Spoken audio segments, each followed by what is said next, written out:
Marwadi university మంచి భవిష్యత్తు కోసం తెలుగు విద్యార్థులు ఇష్టపడే university. Call 9059052378 9059052379.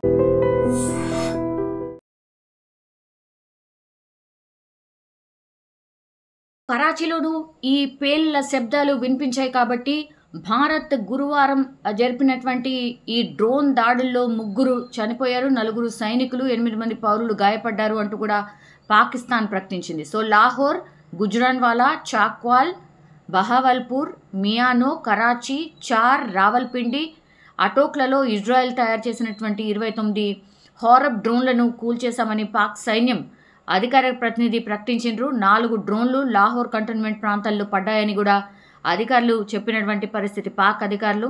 So drone Rawalpindi cricket stadium దిశగా వచ్చిందని విదేశాంగ శాఖ మంత్రి కూడా వెల్లడించారు. సో ఇస్లామాబాద్లో ఎటువంటి డ్రోన్ దాడులు జరగలేదని అక్కడ ఉన్నటువంటి డిప్యూటీ కమిషనర్ నవాజ్ తెలియజేశారు. ఉద్యోగులంతా షెల్టర్లో ఉండాలని లాహోర్లోని అమెరికా కాన్సులేట్ సూచించినట్టుగా చెప్తున్నారు. సురక్షిత ప్రాంతాలకు వెళ్లాలని కూడా తమ పౌరులకు సూచించినట్టుగా కూడా చెప్తున్న సిచ్యువేషన్ అయితే కనిపిస్తోంది. పూర్తిగా ప్రధాని నరేంద్ర మోడీ అయితే కేంద్ర హోంశాఖ కార్యదర్శి గోవింద్ మోహన్తో భేటీ అయ్యారు. సరిహద్దు గ్రామాల్లోని ప్రజల భద్రతపై పూర్తిగా చర్చించారు. ప్రజలను సురక్షిత ప్రాంతాలకు తరలించే అంశంపై పూర్తిగా మాట్లాడిన పరిస్థితి. భారత్లోకి చొరబాటుకు ప్రయత్నించినటువంటి పాకిస్తాన్కు చెందినటువంటి ఒక వ్యక్తిని సరిహద్దు భద్రతా దళానికి చెందినటువంటి జవాన్లు హతమార్చినట్టుగా కూడా చెప్పారు.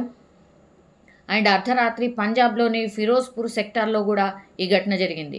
అండ్ రాజస్థాన్లో 1037 కిలోమీటర్లు ఉన్నటువంటి ఈ పాక్ సరిహద్దును పూర్తిగా మూసేశారు. ఎవరైనా సరిహద్దుల వద్ద అనుమానాస్పదంగా కనిపిస్తే కూడా కాల్చివేసేలా కూడా ఉత్తర్వులు జారీ చేసిన పరిస్థితి. పంజాబ్ ప్రభుత్వం కీలక చర్యలు తీసుకుంది. సరిహద్దులో ఈ 6 జిల్లాలను పూర్తిగా పాఠశాలను బంద్ చేసేశారు. భారత్ పాక్ల మధ్య ఉద్రిక్తతలు పెరగడంపై ఇప్పుడు ఐక్యరాజ్య సమితి సాధారణ సభ ఆందోళన వ్యక్తమైతే చేస్తున్న పరిస్థితి.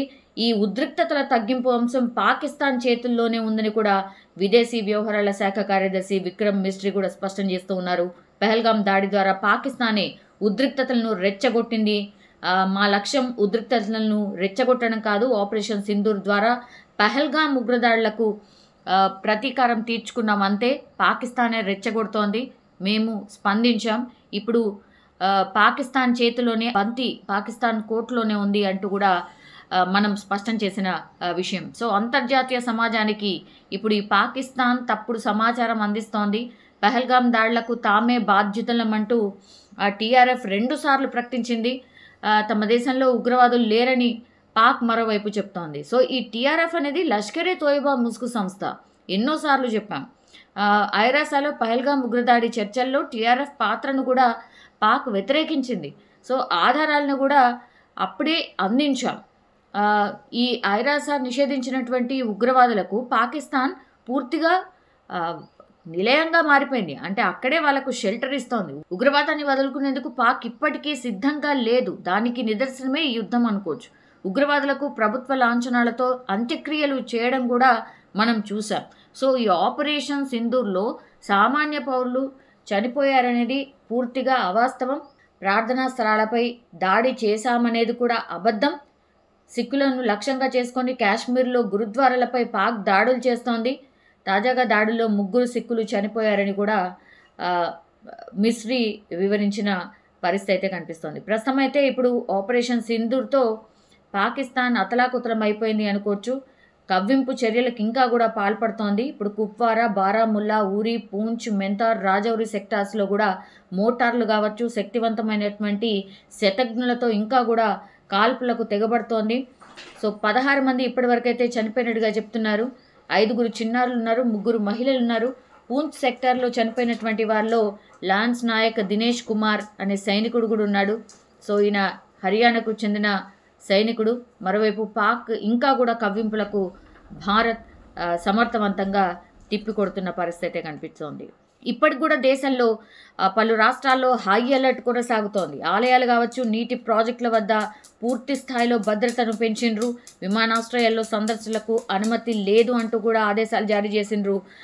ఈ ఢిల్లీలోని ముఖ్యమైన ప్రదేశాలు ఏవైతే ఉంటాయో జన సంచారాన్ని కూడా పూర్తిగా అక్కడి నుంచి నిషేధించిన పరిస్థితి. పాకిస్తాన్కి చెందినటువంటి ఒక F-16, 2 JF-17 యుద్ధ విమానాలను భారత సైన్యం కూల్చేసింది. ఒక మన సైన్యానికి చిక్కిండు.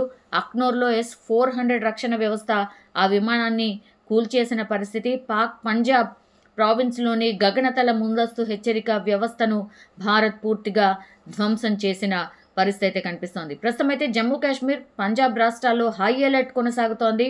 అన్ని రాష్ట్రాల్లోని ఆలయాలు, నీటి ప్రాజెక్టుల వద్ద భద్రతనైతే పెంచిన సిట్యుయేషన్ ఉంది. నిజంగా ప్రస్తుతం ఉన్నటువంటి సమాజం దేనికి ప్రయారిటీ ఇస్తుంది? ఆర్థిక సంబంధాల చుట్టూ మాత్రమే తిరుగుతోంది. మళ్ళీ ఎన్నికలంగానే చాలా విరక్తి కలుగుతాం. మంచి అనిపిస్తుంది కదా, లేడీస్ కూడా ఛాలెంజింగ్ జాబ్స్ చేసినప్పుడు చాలా బాగుంటది. ట్రాఫిక్ అసిస్టెంట్స్ గా నియమించిన ట్రాన్స్జెండర్స్ అందరితో సాల్యూట్ చేయించుకుంటున్నారు. ఫుడ్ డెలివరీ ఇవ్వటానికి వెళ్ళినటువంటి డెలివరీ బాయ్ అనిల్ పై కళ్ళ ముందు